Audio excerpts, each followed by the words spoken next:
So today I have a question for you. Are you desensitized?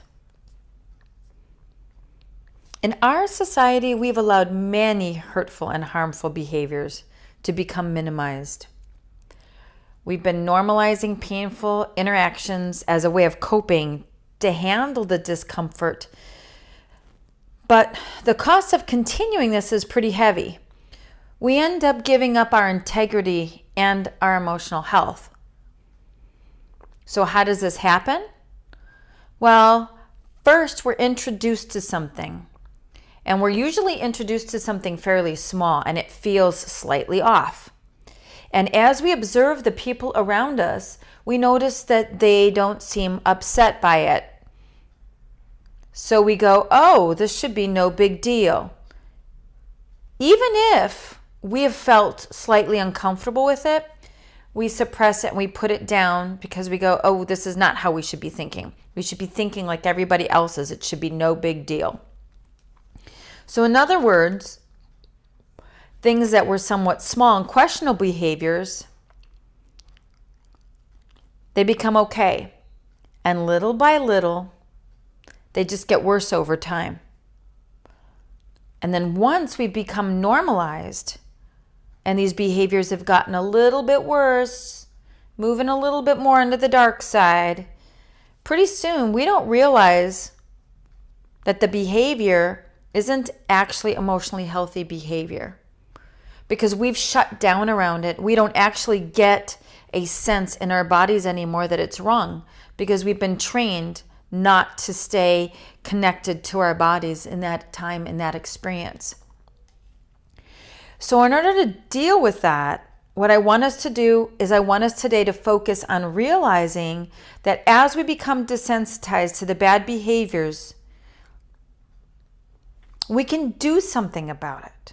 Okay, we don't have to stay in that place. We can shift gears and start taking responsibility for the things that really matter.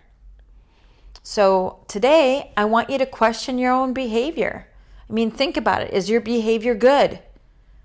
I know that sometimes we have good behavior and we know what that is. But I'm talking about the stuff that maybe is a little bit more questionable, all right? So think about the decisions you make. Do you actually decide to do things that are healthy for your mind, body, and soul? And for those of the others around you or the others that it would impact? Or do you tend to choose to do something that can make you feel good in the moment? Do you ever question why you do something that maybe is not good for you? It's really an amazing feeling to move towards happiness instead of accepting and participating in harmful or hurtful behaviors, okay? So the next time, I want you to try to pause and reflect before you engage in a behavior that's harmful to yourself or someone else. Then take a moment there, reframe, and look towards a new activity that will train your brain to be kind and considerate of yourself and of others.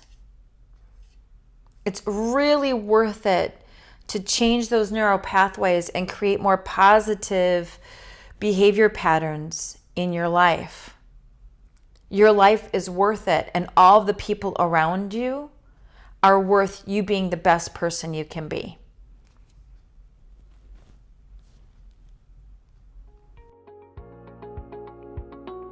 Thank you for listening to the Insightful Loving Podcast. For free resources and materials, please join us at bhavani.guru.